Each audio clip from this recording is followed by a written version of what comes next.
teman-teman semua. Pagi hari ini kita akan melakukan sesi wawancara dengan narasumber kita yaitu Bapak Firdan selaku Humas Universitas Semula Warman. Dan pewawancara kita untuk pertanyaan pokok hari ini adalah Kansa Yumna dan juga akan dilanjutkan dengan pertanyaan tambahan dari teman-teman semua yang ada pada room Google Meeting ini. Baik, langsung saja kita mulai proses wawancaranya. Kepada Kansa Yumna, dipersilakan.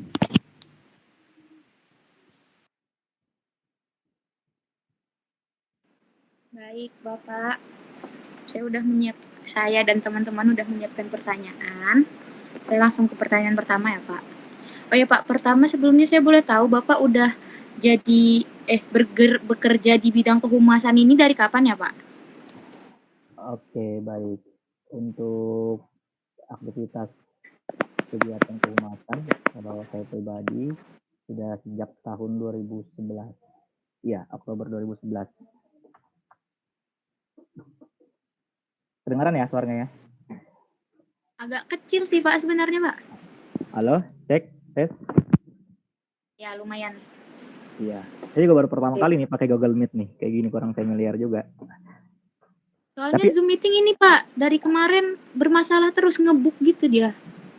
Oke, iya. Ini juga koneksinya di rektorat pakai WiFi. Semoga nggak ada hambatan sampai selesai nanti. Biasanya pakai LAN, ini LAN-nya juga lagi gangguan nih dari pagi. Oke, silakan lanjut. Oke. Pertanyaan kedua ya, Pak. Tugas dan kewajiban Bapak sebagai Humas PTN itu, Humas Unmul itu apa aja sih, Pak? Baik. Tugas seorang PR atau Humas PTN sudah pasti atau sudah barang tentu hampir mungkin ya sebagian besar sama dengan PTN lainnya. Cuman yang membedakan adalah beberapa aktivitas yang memang memerlukan sebuah inovasi atau terobosan-terobosan tertentu untuk mencapai tujuan lembaga.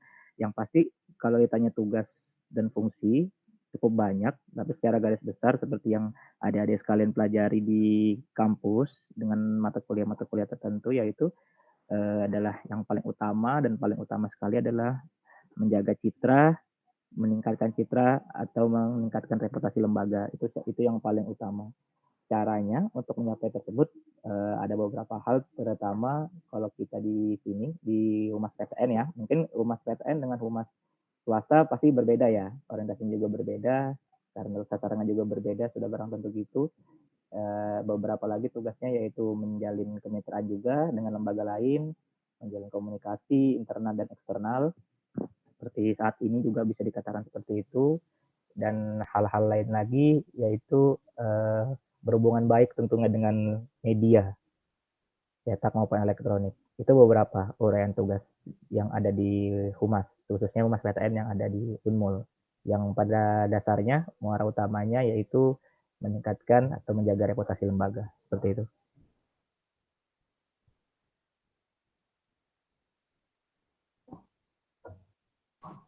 Oh iya, Pak. Untuk menjaga hubungan dengan pers sendiri, apakah ada cara spesifik yang dilakukan seorang Humas Unmul untuk membangun relasi ini, Pak?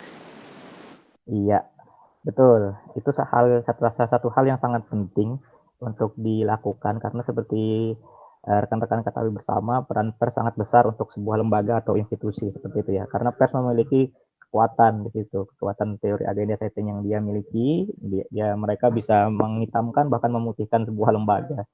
Oleh karena itu ada beberapa hal yang harus kita lakukan, apalagi tadi saya bilang sebelumnya tujuan utamanya adalah meningkatkan reputasi lembaga. Di Humas Unmul sendiri beberapa cara yang dilakukan sudah barang tentu yang paling klasik ya, yang paling normatif itu adalah menjaga hubungan baik. Yang pertama adalah antar personal dulu, antar personal dengan pers itu sendiri, dengan wartawannya, syukur-syukur bahkan bisa terjalin komunikasi personal yang lebih baik dengan para pimpinan lembaganya, dengan redakturnya, dengan editornya, bahkan dengan pimpinan redaksinya bahkan sekaligus, seperti itu. Konkretnya implementasi kegiatannya yang dilakukan salah satunya bisa melalui media gathering. Kita juga di Unmul ada namanya, mungkin pernah dengar, coffee morning.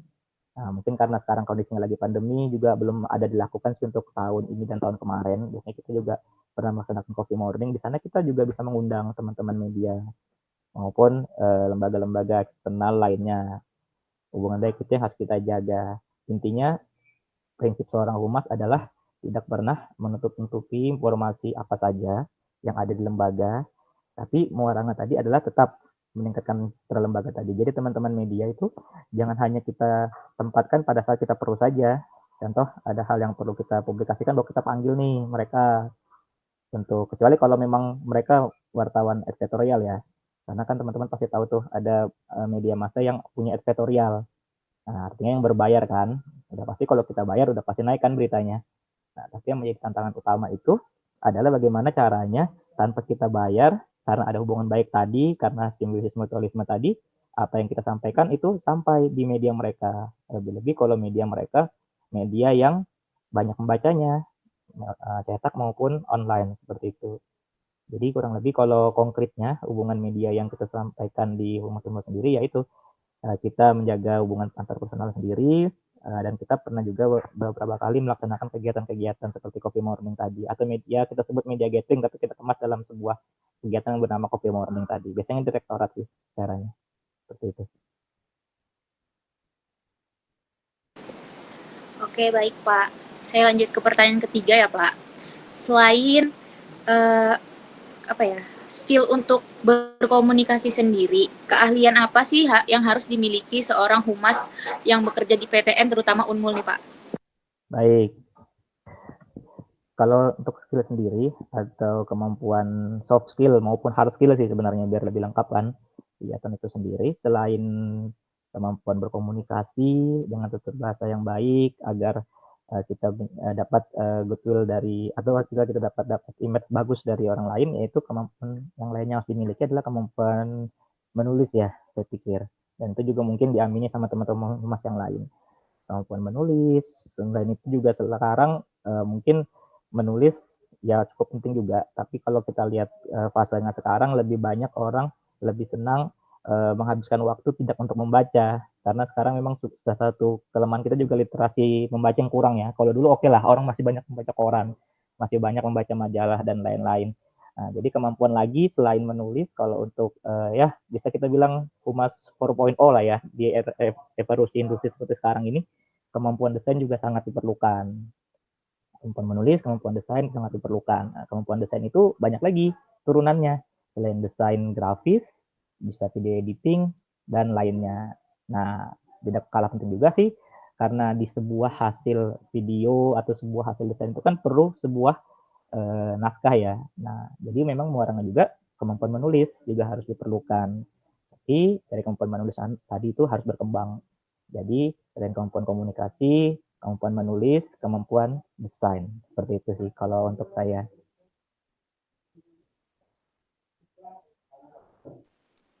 Oke Pak, lanjut ke pertanyaan berikutnya. Ya, silakan.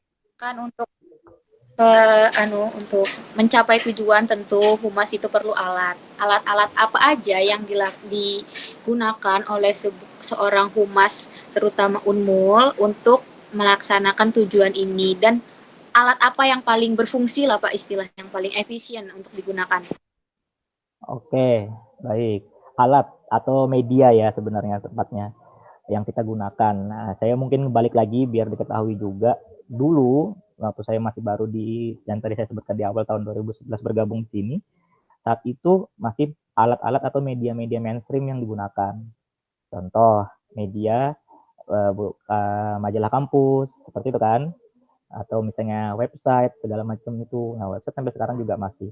Tapi kita runut lagi beberapa tahun depan ini, khususnya tahun 2020 dan sekarang sudah tahun 2021, media atau alat humas yang paling efektif sekarang untuk digunakan adalah, seperti kita ketahui bersama, adalah media sosial. Media sosial bentuknya Instagram, Facebook, Twitter, dan yang sekarang lagi booming juga kan adalah YouTube ya. Saat ini Unmul punya yang namanya Unmul TV. Nah, dalam kesempatan ini juga saya ngajak nih teman-teman sekalian untuk segera memfollow, mensubscribe medsos yang tadi saya sebutkan.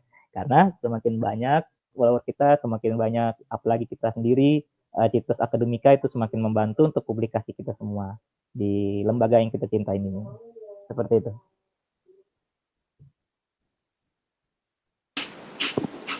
Oke, oke, oke. Jadi internet ya Pak ya bisa dibilang benar-benar berpengaruh banget sekarang.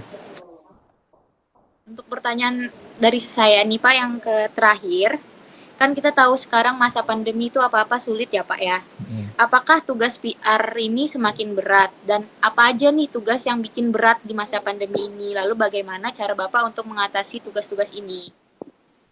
Baik, sejak negara kita dinyatakan resmi ada salah satu warga negara kita yang terjangkit COVID, saya ingat betul saat itu 2 Maret 2020 saat itu. 2 Maret 2020. Nah, saat itu semua berubah. Dulu saya belum pernah buka Google Meet, sekarang hari ini buka Google Meet kan. Begitu juga teman-teman mahasiswa pasti merasakan hal yang sama. Dulu masuk ke ruang kelas, untuk kuliah sekarang melalui online. Oke, jika ditanya kendala maupun hambatan yang terjadi untuk humas itu sendiri dalam hal konteks pandemi seperti saat ini, sebetulnya sih tidak terlalu banyak ya.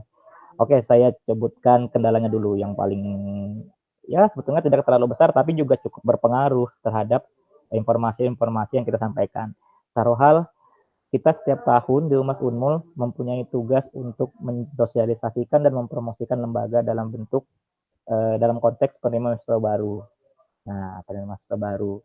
Jadi setiap tahun tim Humas itu biasanya di luar pandemi kita selalu keliling ke 10 kabupaten kota yang ada di Kaltim. Karena kita perguruan tinggi negeri yang terbesar tertua di Kaltim, kita diberikan tugas seperti itu oleh Kementerian Kemendikbud, sekarang dulu Kemendikbud.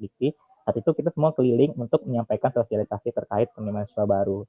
Saat itu respon audiens karena itu digunakan tidak menggunakan teknologi seperti saat ini, tidak menggunakan internet, artinya bertatap muka langsung, cukup efektif. Karena saat itu kalau kita berkomunikasi langsung dengan orang, kita tahu feedbacknya, kita bisa lihat langsung, kita bisa survei, kita bisa tahu mereka mengerti atau tidak, seperti itu kan. Nah, sekarang kebalikannya, saat ini kami kemarin barusan selesai sosialisasi promosi untuk pertama kalinya secara daring di awal minggu Februari kemarin. Nah, saat itu kendalanya yang paling besar adalah koneksi internet lagi kembali. Karena teman-teman kita yang berada di Mahulu, berada di Kubar, berada di tempat pelosok-pelosok lain belum tentu koneksinya seperti kita. Kita pun koneksinya bagus, kadang-kadang ada saja kendala teknis. Namanya teknologi, kita tidak bisa mengendalikan penuh jika ada problem solving kan. Nah, tapi satu sisi menggunakan teknologi, hal-hal yang ingin disampaikan atau broadcasting atau publikasi yang kita sampaikan bisa lebih masif dan lebih cepat.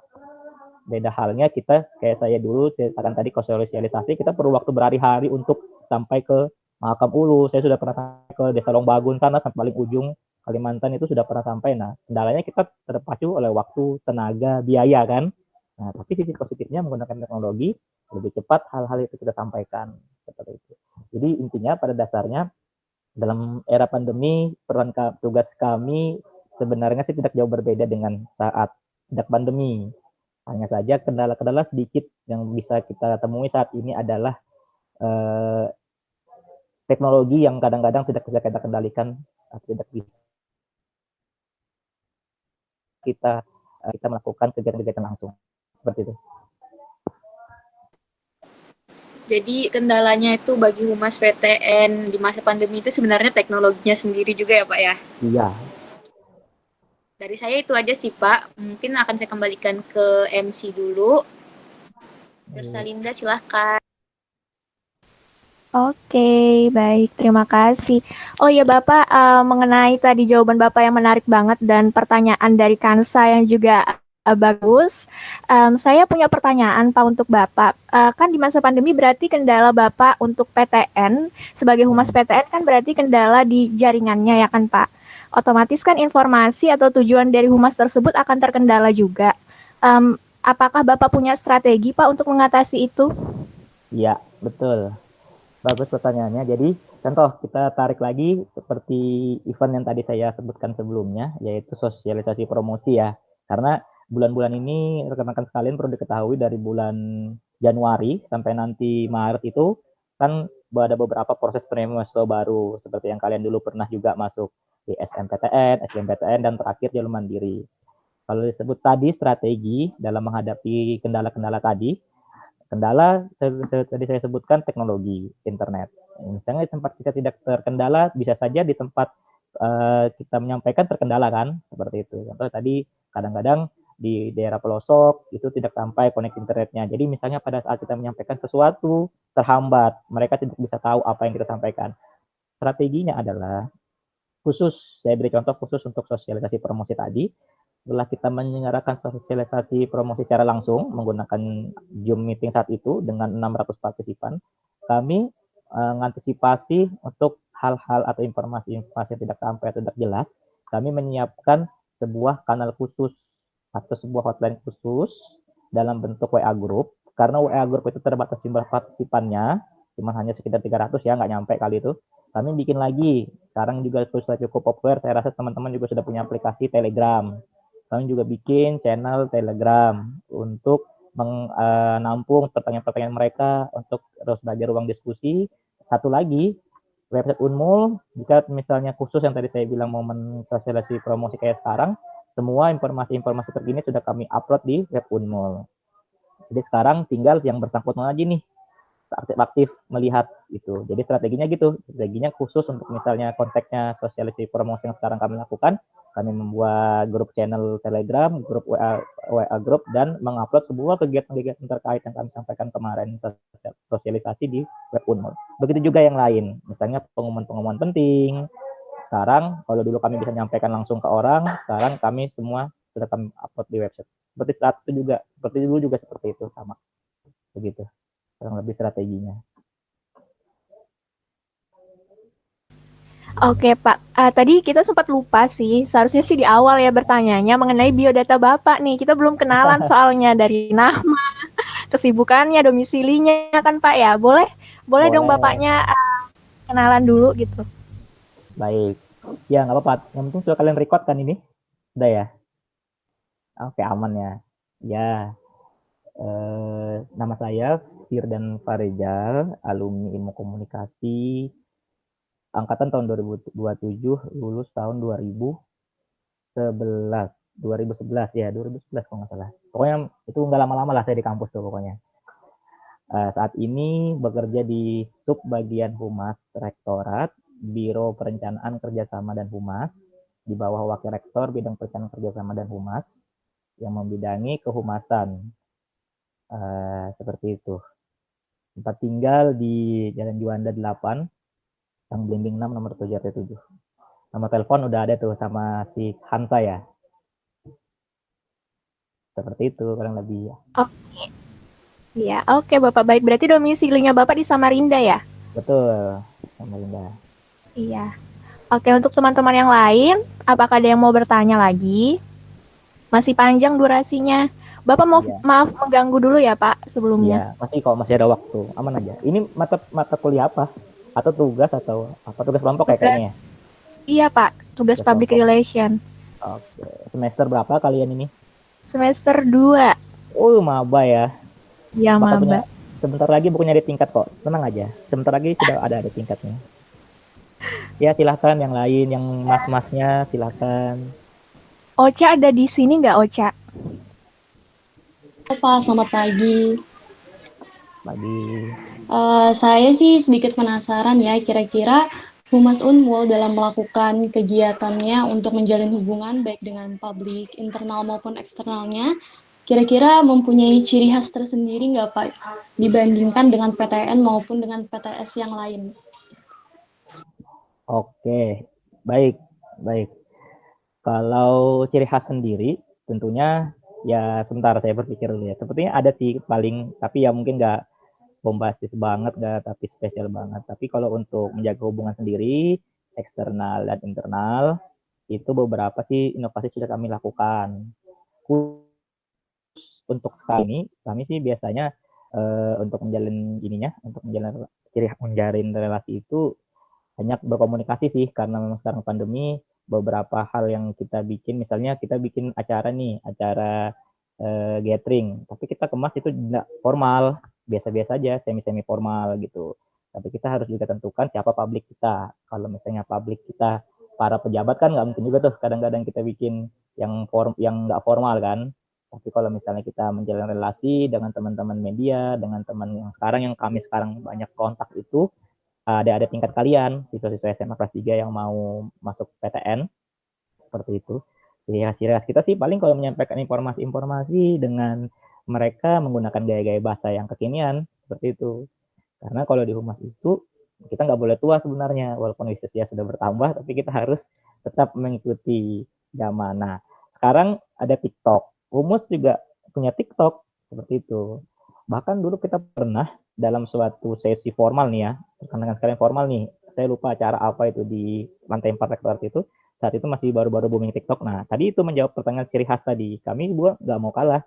Kami bikin saat itu beberapa pejabat kita bikin challenge. Saat itu challenge-nya ya menari TikTok, tapi yang biasa-biasa aja sih, yang nggak terlalu ini. Saat itu kita publish, kita posting ya, responnya juga cukup cukup bagus sih, walaupun juga banyak juga yang kurang bagus. Tapi ya seperti itu. Intinya inovasi-inovasi tetap harus kita lakukan, seperti itu.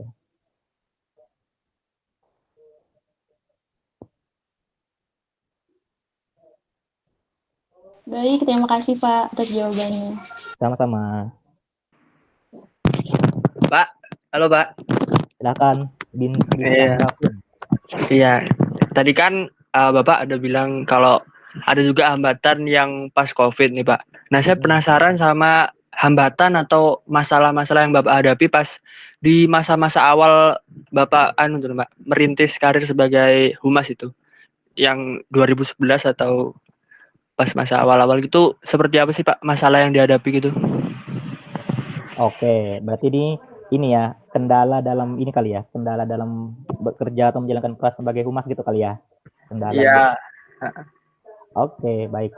Jadi ini juga sebetulnya masih PR besar sih, tapi mungkin sekarang situs akademika itu sudah lebih baik untuk aware. Orang kan harus sama kita itu, kalau orang kita sama orang itu mau bagus, artinya komunikasi kita dengan seseorang itu bagus, kita harus punya awareness dulu kan satu sama lain. Jadi satu sama lain saling peduli, saling simpati, tidak antipati. Jadi kalau saya boleh flashback dikit, karena tadi ditanya dari pertama kali saya begini, saat itu perlu saya informasikan humas di Unmul ini terbentuk kalau nggak salah sejak tahun 2010 ke bawah lah, 2011 rektornya masih Prof. Arifin Bratawinata. Saat itu orang belum tahu nih humas itu apa sih, humas itu ngapain. Nah, orang pasti taunya humas itu tukang foto tuh, tukang foto, ada yang ke sana, ayo fotoin, humas fotoin gitu kan. Nah, saat itu yang kendalanya saat itu adalah dari publik internal kami sendiri sebenarnya. Jadi saat itu orang-orang di sekitar sini, unit-unit kerja terkait sekitar sini masih belum tahu betul apa itu peran humas. Seperti itu kan, yang hanya tahu hanya sekedar tukang foto ya. Padahal lebih jauh dari itu. Tukang foto sebenarnya tukang foto yang fotoin. Kalau humas, selain betul memang harus memiliki kemampuan fotografi. Tapi lebih dari itu, selain dia mau memiliki kemampuan fotografi, dia yang saya sampaikan tadi, dia harus memiliki kemampuan untuk menulis, kemampuan untuk berkomunikasi dengan baik.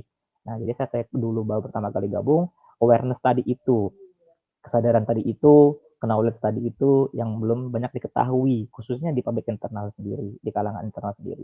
Namun saat ini pelan-pelan sudah tahun 2021 nih, udah lama kan, berarti udah 10 tahunan tuh. Nah, pelan-pelan kita tunjukkan nih kinerja kita tunjukkan nih media-media yang kita punya apa. Ternyata orang sedikit banyak sudah tahu, humas itu bukan hanya tukang foto tuh, tapi orang yang bisa mempublikasikan hal-hal yang baik, hal-hal yang untuk reputasi lembaga. Orang data, bisa juga dibilang gitu. Banyak yang bilang humas itu orang data, tahu data apa aja ya. Orang yang serba tahu, tapi tidak sok tahu. Seperti itu kan. Nah, itu.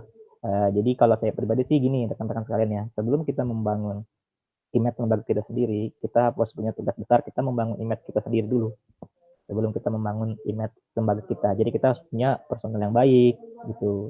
Hubungan sama orang juga harus baik, seperti itu. Biar apapun yang kita sampaikan, tujuan kita bisa tercapai. Nah, gitu ya. Ya, seperti itu. Bintang Davin ya. Siap, Pak. Makasih, Pak. Sama-sama. Mohon izin, saya ingin bertanya. Silahkan, Naufal. Ya, baik. Terima kasih atas waktunya. Saya ingin bertanya, nih Pak ya, jika di salah satu fakultas itu tidak memiliki keanggotaan PR dan terjadi suatu masalah di fakultas tersebut, maka yang bertanggung jawab untuk meluruskannya itu PR dari PTN atau fakultas itu sendiri yang harus meluruskannya? Baik, betul. Itu juga menjadi tantangan juga buat kami sendiri. Jadi perlu saya tarik lagi ke belakang. Sejak tahun 2018, 19 sampai dengan 2021 ini, sebenarnya di fakultas kita sekarang ada 13 ya. Dulu 14, sekarang fakultas kita sudah ada 13. Memang betul tadi dikatakan Noval, tidak semua ada humas fakultas seperti itu. Kalau di Visipol ada, tapi tidak semua. Contoh kita tarik misalnya tadi studi kasus yang ditanyakan rekan Noval tadi, ada permasalahan misalnya informasi yang perlu diluruskan ya gitu ya. Artinya kan negatif yang perlu diluruskan nih. Kalau positif ya oke aja kan, nggak perlu diklarifikasi kan, seperti itu. Nah, studi kasus yang pernah kami lakukan ya pernah seperti itu, pernah. Contoh aja UKT ini. Nah, ini nih hal yang sensitif ya, UKT nih. UKT. Dulu kan waktu pandemi ini, khususnya yang baru-baru aja nih ya, yang lagi baru terjadi, ada pernah UKT. Ternyata di fakultas A atau fakultas B, ternyata ada sengketa informasi tuh, ada permasalahan misalnya teknis, atau misalnya masalah kurang lamanya pelayanan di sana, sampai tidak bisa diklarifikasi atau di cover langsung oleh fakultas kan. Nah, ternyata datang nih wartawan. Nah, wartawan kan senang itu. The bad news is the good news buat mereka kan, kadang-kadang gitu. Apalagi wartawan-wartawan yang tadi saya bilang di awal tidak punya hubungan baik dengan kita kan. Nah, dan memang sebetulnya ya itu nggak apa-apa, wartawan kan independen, kita nggak boleh juga tidak boleh juga mengkonter yang memang betul kita bilang betul, yang salah memang kita salah. Tapi klarifikasi itu yang penting. Jadi untuk dalam konteks seperti itu, jika di pihak fakultas tidak ada atau memang tidak ada juru bicaranya lah ya, seperti itulah ya, tidak ada orang yang memberikan klarifikasi untuk media ataupun di internal sendiri, ya itu bisa diambil oleh humas universitas seperti itu. Selama kita masih tahu permasalahan apa yang ada di sana, seperti itu. Dan memang itu tugas kita untuk tahu sebenarnya.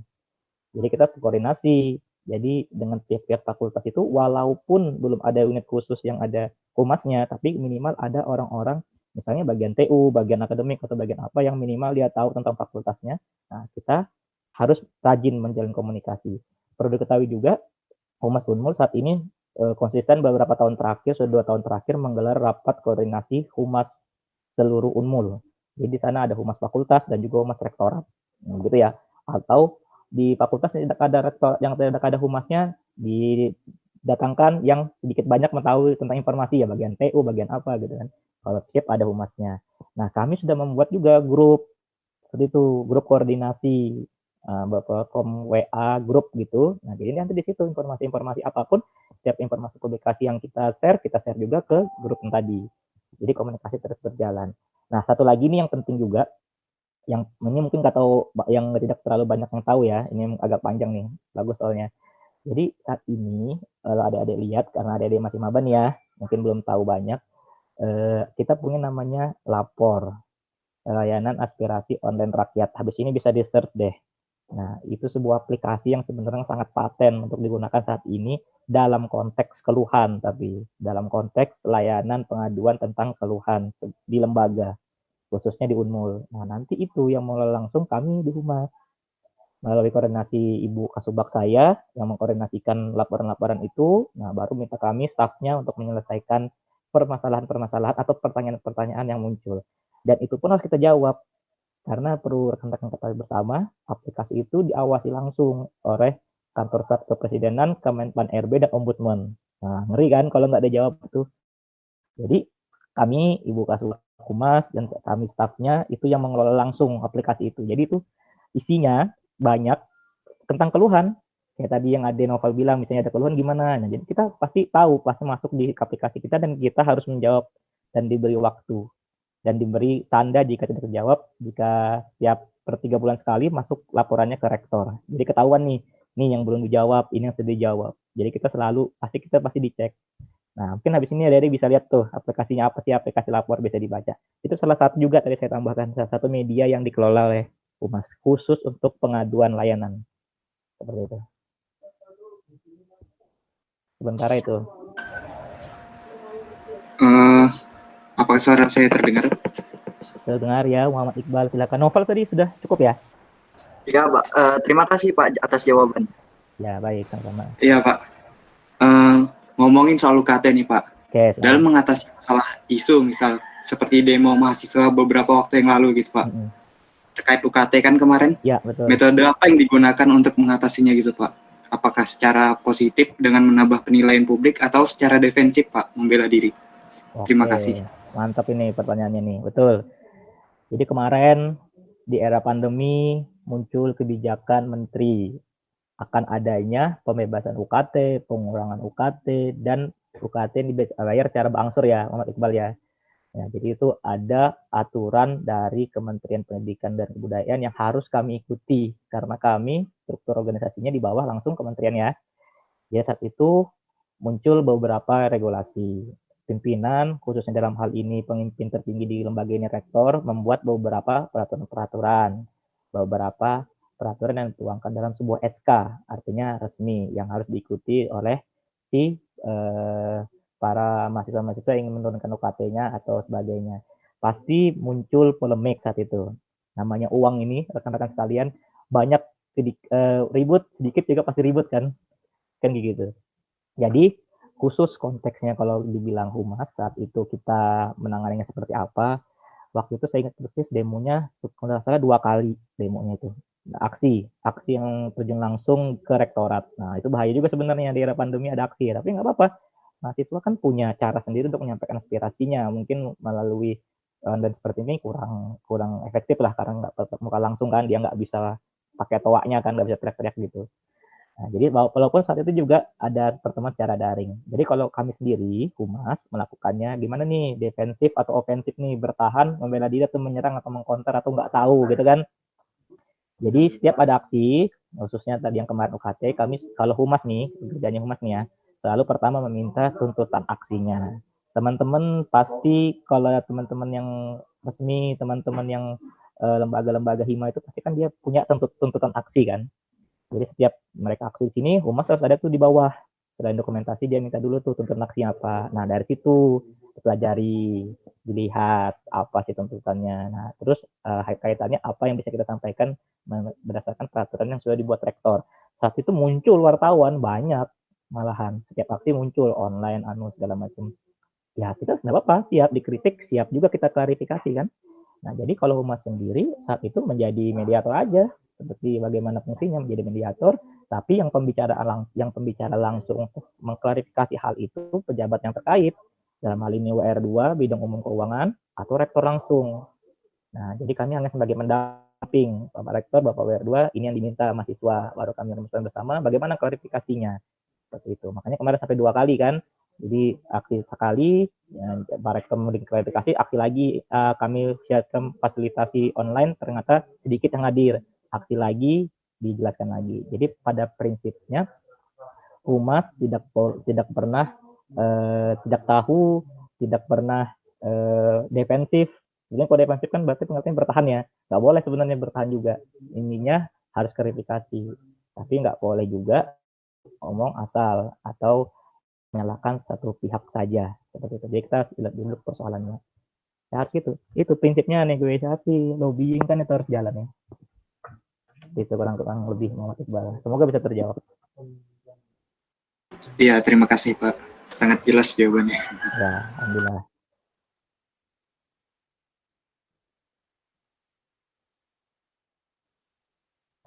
Siapa dosennya ini? Mata kuliah Public Relation ya namanya? Ibu Nisa kah? Oh iya cocok. Iya Ibu Nisa Pak. Oh iya. Teman-teman yang lain masih ada pertanyaan? Saya boleh izin bertanya? Silakan Juan Gabriel. Boleh, silakan. Pagi, Pak. Saya ingin bertanya, Humas Unmul kan pasti bekerja sama tuh Pak dengan Humas PTN lain ataupun PTS lain atau lembaga-lembaga lain Pak di luar Unmul gitu kan Pak. Nah, apa saja Pak bentuk-bentuk kerjasama yang dilakukan Humas Unmul dengan PTS, PTN atau lembaga lain Pak? Itu Pak.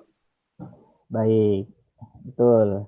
Dulu baru saat sebelum pandemi seperti ini, sebetulnya kalau untuk kolaborasi tadi kerjasama dengan PTN lain, khusus PTN se-Indonesia. Dulu banyak kita berapa kali diundang pertemuan-pertemuan seperti yang nanti ada juga tahu pasti pertemuan Bak Humas, ada kan pertemuan Perhumas, itu kan bertemu tuh semua humas-humas PTN.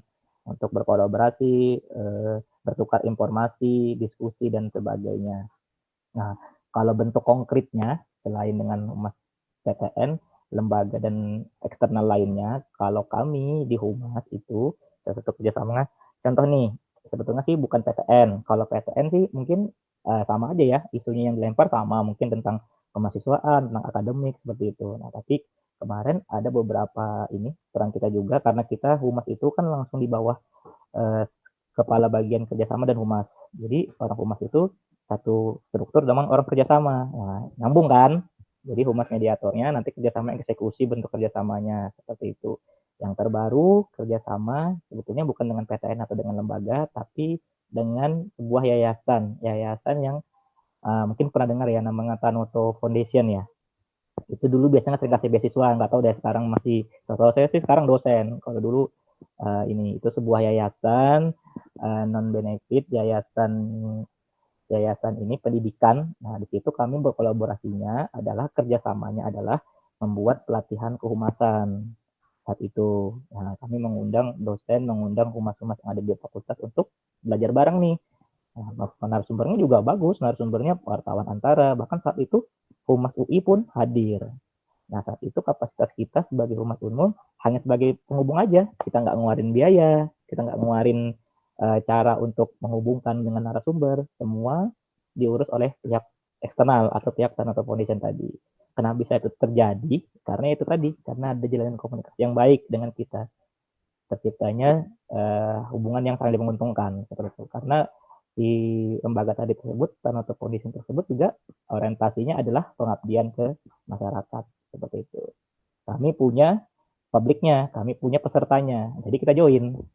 Kami punya dosennya, kami punya mahasiswanya, jadi kita saat itu berkolaborasi menggelar sebuah pelatihan. Itu yang konkret, yang terlaksana. Seperti itu. Sebetulnya banyak lagi hal yang lainnya, tapi mungkin untuk lebih banyak lagi, lebih teknis lagi, yang antar lembaga seperti itu masuknya di bagian kerjasama. Humas sebagai narahubungnya.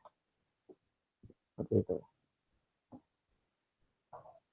Semoga terjawab ya. Baik, Juan. Pak. Terima kasih, Pak. Ya, sama-sama. Ya, Pak. Terima kasih, Pak. Sama-sama.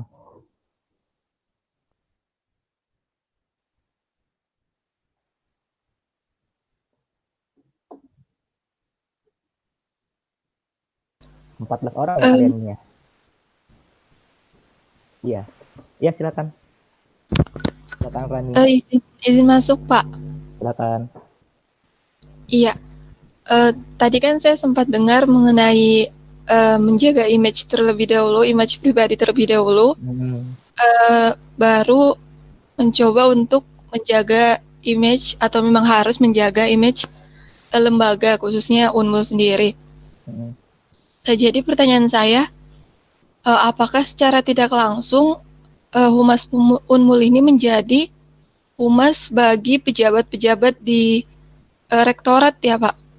Seperti menjaga citra dari rektor sendiri, karena biasanya kan kalau kayak aksi UKT kemarin itu saya sempat datang, tapi datang aja, itu terdengar kalimat-kalimat seperti mana rektor, turunkan rektor, itu biasanya yang dicari langsung rektor, terkesan kayak malah yang disalah-salahkan itu rektor, jadi yang citranya tidak baik itu adalah rektor sendiri. Apakah seperti itu ya Pak?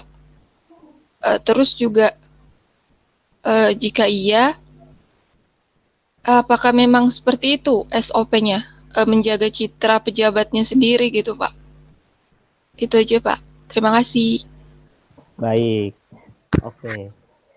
Jadi kalau dalam hal pekerjaan sehari-hari ya, itu juga nanti kalian pelajari pasti di beberapa mata kuliah ini, karena masih semester 2, pasti nanti ada lagi mata kuliahnya itu.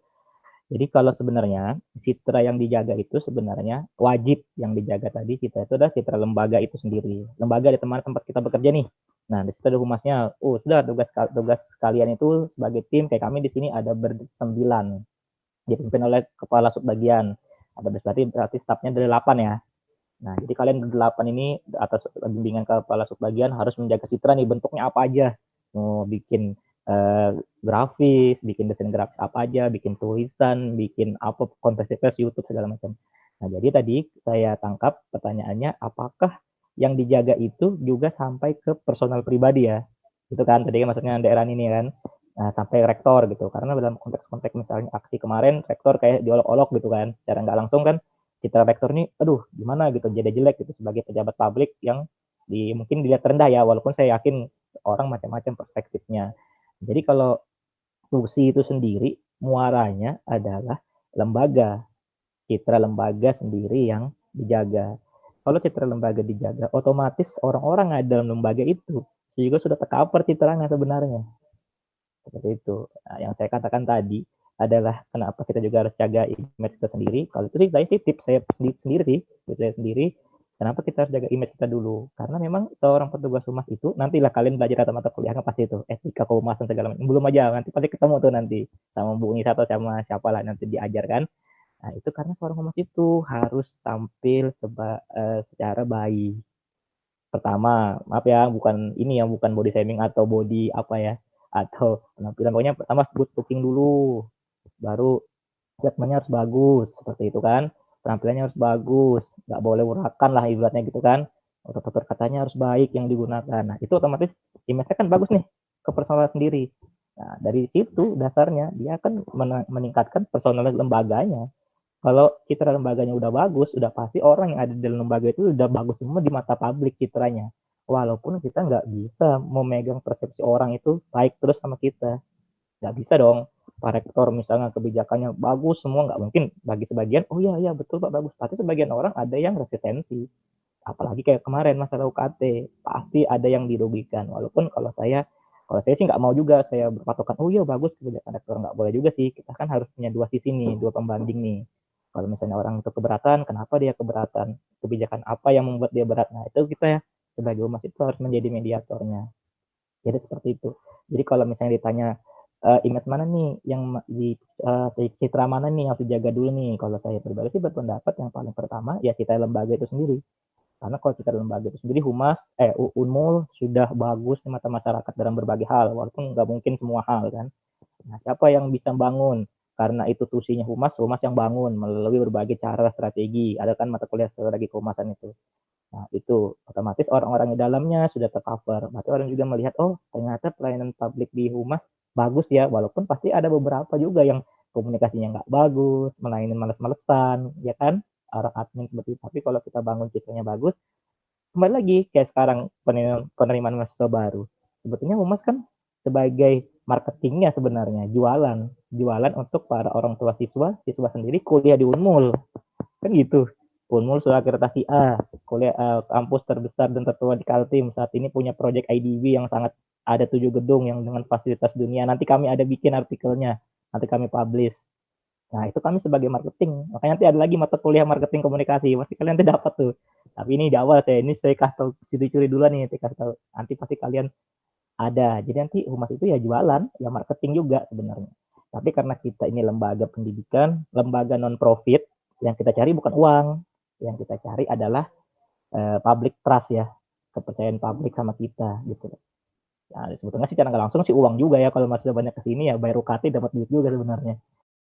Ya, tapi nggak cara langsung, nggak seperti swasta yang jualan produk panci misalnya kan. Nah, dia marketing, dia itu up semuanya, dia semua jelaskan ke konsumen supaya dibeli pancinya kan. Kalau kita lain, seperti itu. Jadi gitu deh Rani. Jadi kalau muara utamanya harus lembaga. Citra lembaga dulu, sudah pasti kalau citra lembaga itu tercover dengan baik, otomatis citra-citra orang di dalamnya, khususnya kayak Pak Rektor itu, orang yang paling pejabat tertinggi di kampus kita ini, pasti juga dapat citra yang baik sama orang. Tapi kita sudah barang tentu nggak bisa menjaga image itu selalu sempurna di mata orang lain. Tapi kita harus punya upaya, cara untuk menuju hal tersebut. Seperti itu. Semoga terjawab ya. Iya Pak, baik Pak. Terima kasih banyak Pak. Jelas banget.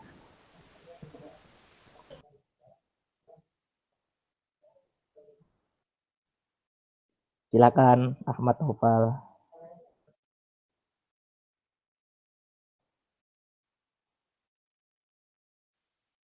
Ya. Ya.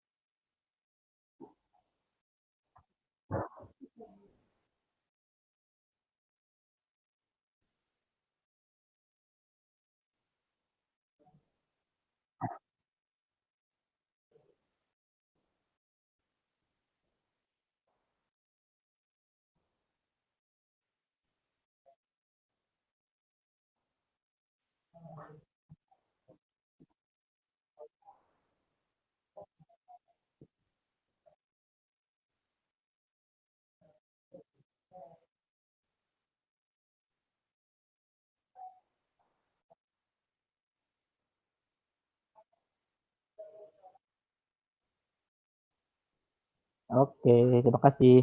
Ada 2 pertanyaan berarti ya, Ahmad Naufal ini. Oke, baik. Tadi masih ada kaitannya sama pandemi. Gimana sih pandemi ini bisa ini apakah dengan pandemi, hikmah di balik pandemi, teknologi bisa semakin banyak digunakan gitu kan, khususnya kita di Humas untuk menyampaikan berbagai informasi. Iya betul, salah satunya juga saya setuju tadi. Dengan adanya pandemi sejak 2 Maret ini sudah mau ulang tahun nih ya corona ini ya, sudah mau ulang tahun pertama nih 2 Maret nanti.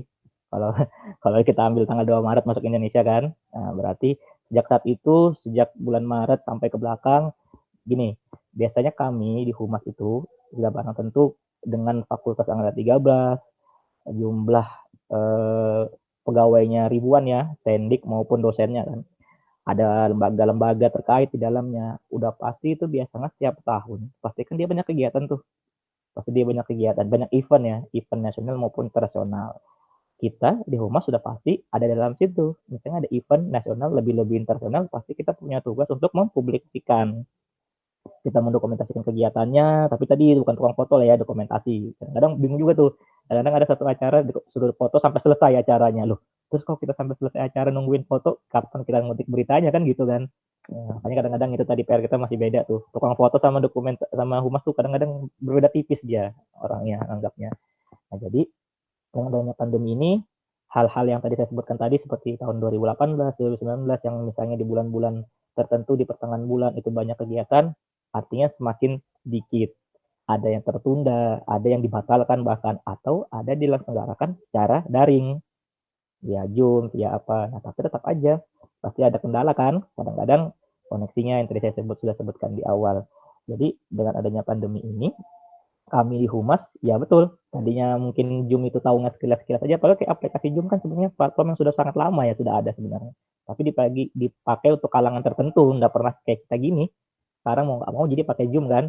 Jadi kami di Humas itu bahkan disiapkan oleh pimpinan itu aplikasi Zoom yang premium.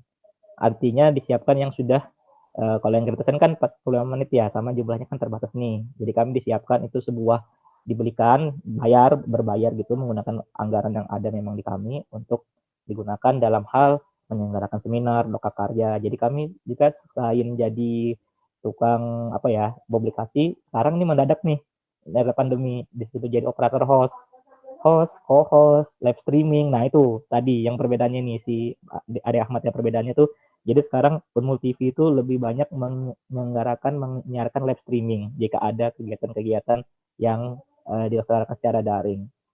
Seperti itu. Jadi efeknya pandemi ya sebenarnya kita ada syukurnya juga ya, syukurnya kita ya itu ya prinsipnya orang Indonesia ya. Kadang-kadang kalau udah kepepet, udah ada pressure itu otaknya misalnya cair tuh biasanya daripada yang rata-rata aja menjalankan tugas hari-hari.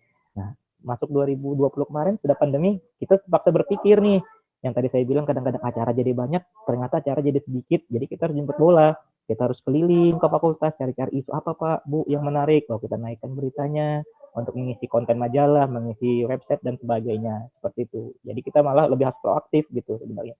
Jadi kalau kata pimpinan kami dulu, kata pimpinan kami sekarang, kalau dalam rapat itu, kalau bagi unit kerja lain, oke lah, pandemi artinya WFH ya. Kan sekarang WFH nih, direktorat di dekanat. Biar aja orang lain tidur, tapi humas nggak boleh tidur.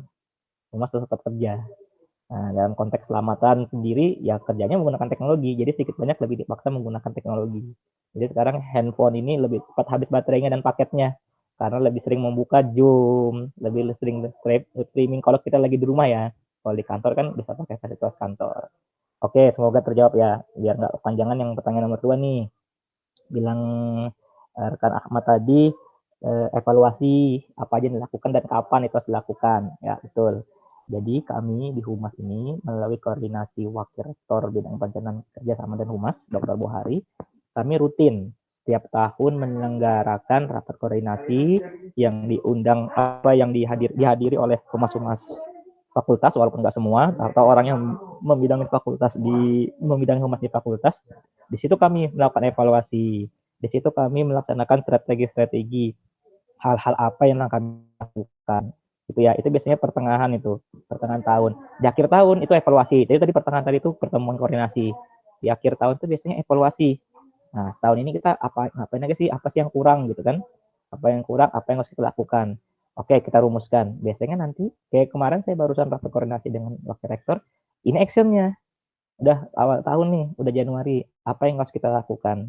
Nah, apa-apa aja. Kapan harus kita lakukan? Kapannya ya?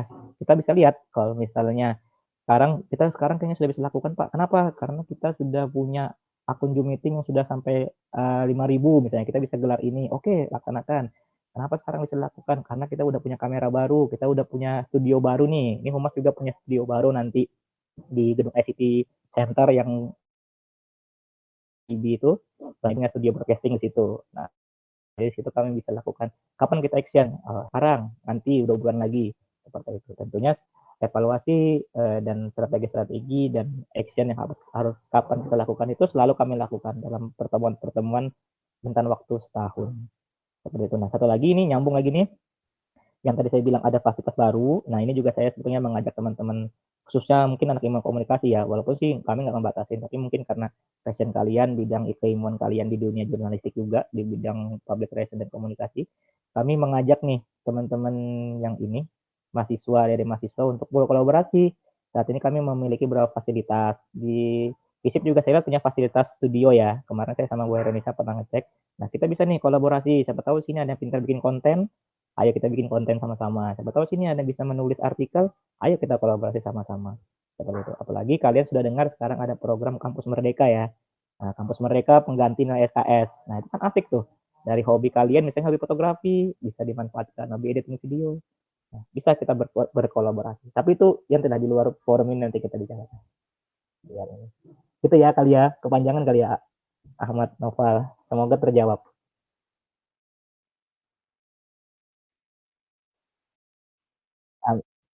Amin. Asik kok, asik. Apalagi kalian memang semoga kalian di sini memilih program studi ilmu komunikasi bukan terpaksa atau karena pilihan kedua ya. Jadi sebetulnya asik kok. Kalian akan menjadi personal yang lebih dinamis nanti sebenarnya. Sama-sama. Semangat. Oke, baik. Terima kasih Bapak. Untuk menutup, sebelum kita tutup nih sesi wawancara ini kan Pak, boleh dong Bapaknya ngasih tips and trick atau pesan gitu buat mahasiswa-mahasiswa kayak kami gitu. Ya, baik. Closing statement-nya adalah untuk tadi yang tadi saya sampaikan juga sebelumnya, pelajarilah ilmu komunikasi ini dengan baik. Jangan pantang menyerah lah. Apalagi kalian masih maba, masih ibaratnya kalau motor itu masih baru dipakai ya. Jadi harus semangat, harus melaju. Ilmu komunikasi adalah, kalau menurut saya pribadi karena saya alumni juga, adalah sebuah bidang ilmu yang sangat baik, sangat dinamis dan kompatibel, bisa masuk kemana aja. Karena semua orang harus berkomunikasi. Bahkan mohon maaf, orang yang tidak bisa berbicara aja dia berkomunikasi, menggunakan komunikasi verbal ya namanya ya, dengan atau simbol atau yang lainnya. Nah, jadi untuk kalian semua tetap semangat, pelajarilah ilmu kehumasan, entah nanti kalian betul-betul terjun di dunia kehumasan atau misalnya di dunia jurnalistik maupun bidang lainnya, tetap semangat mempelajari ilmu komunikasi, tetap pelajari hasanah-hasanah ilmu yang ada, teori-teori yang ada, dan tetap semangat dan jaga kesehatan. Ingat 5M, sekarang 5M. Oh iya, ingat 5M. Iya. Oke, terima kasih Bapak Firdan, dan terima kasih juga teman-teman yang sudah mewawancarain Bapak Firdan. Bapak Firdan, terima kasih atas informasi yang sangat bermanfaat banget untuk tugas kita dan untuk wawasan kita pribadi juga. Sebelum kita tutup, boleh tangkap layar dulu dong, boleh foto bersama kali Pak ya? Boleh. Tapi kok saya nggak lihat ya di sini. Di mana bukannya? Kalau Google Map. Bentar, bentar. Mungkin kalian aja bisa lihat gitu ya. Saya nggak bisa lihat kali ya. Nggak kayak Zoom gitu. Di ujung atas Pak biasanya Pak. Atas ya. Oh iya. Oke, silakan jika mau screenshot. Oh iya benar. Oke, kasih jempol ya. Semoga nilainya bagus ya. Oke. Amin.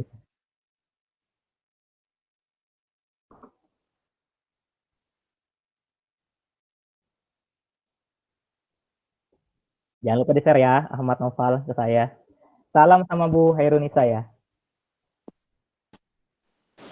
Oke, Terima baik. kasih ya